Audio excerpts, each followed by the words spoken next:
नमस्कार. मी Chandrabhan Kadam. Power of टाईममध्ये तुमचं स्वागत आहे. आज आपला दुसरा दिवस आहे.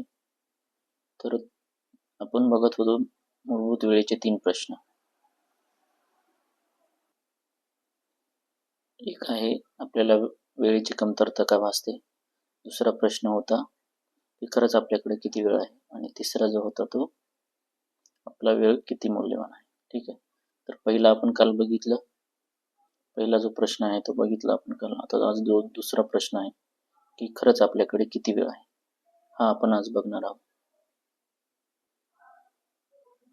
तुम्हाला काय वाटतं, आपल्याकडे खरंच किती वेळ आहे? तर आता जर आज आपण बघितलं आजपासून, तर प्रत्येकाकडे जो उरलेला वेळ आहे तो आता एज नुसार वेगवेगळा आहे. ठीक आहे. तर देवाने तर आपल्याला सगळ्यांना समान वेळ दिलाय. जसं की मी काल सांगितलं की सगळ्यांकडे 24 तासच आहेत. जरी देवाने भेदभाव केला असेल बाकीच्या गोष्टीत, जसं की तुमचा रंग, सौंदर्य, हाईट, ठीक आहे, पर्सनॅलिटी, ह्या वेगवेगळ्या गोष्टी आहेत, त्यात जरी भेदभाव केला तरी देवाने सगळ्यांना वेळ जो आहे तो 24 तासच दिलेला आहे. त्यामध्ये कुठेही कमी जास्त नाही. ठीक आहे. दुसरी गोष्ट आहे की वेळेला आपण थांबवू शकत नाही, म्हणजे किंवा पुढे ढकलू शकत नाही. आपण भले आपलं घर गेलं, पैसा गेला तर तो आपण परत कमावू शकतो, पण गेलेली वेळ ही परत कमवता येत नाही. ठीक आहे. ती घड्याळाच्या काट्याप्रमाणे चालते, आपल्या म्हणण्यानुसार चालत नाही. त्यामुळे तर आपण आज बघू की खरंच आपल्याकडे किती वेळ आहे. तर मी तुम्हाला सांगतो की जसं आपल्याकडे 36,500 दिवस आहेत. आपलं जर एज आपण कॅल्क्युलेट केलं तर, ठीक आहे, तर त्याच्यानुसार तुम्ही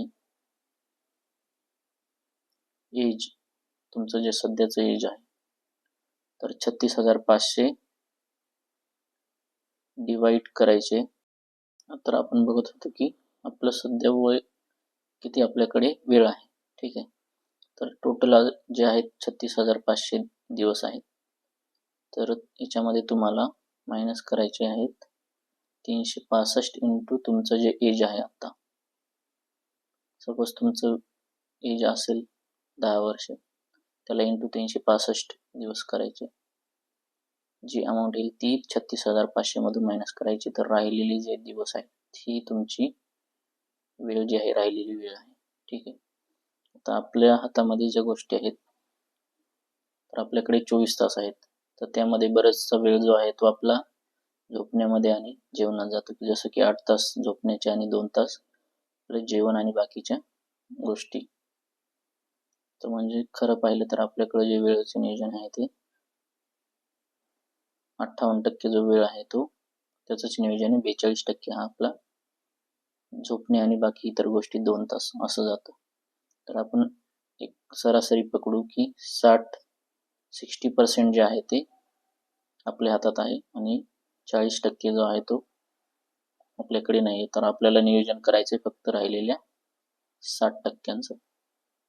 तर ते कसं करायचं, कुठल्या कुठल्या स्टेप आहेत, तुम्ही कुठं कुठं वेळ वाचवू शकता आणि कशा प्रकारे वेळ वाचवू शकता, याविषयी मी तुम्हाला मार्गदर्शन करणार आहे. पुढील जे 30 दिवसाचा आपला आहे कोर्स, यामध्ये मार्गदर्शन होईल. ठीक आहे.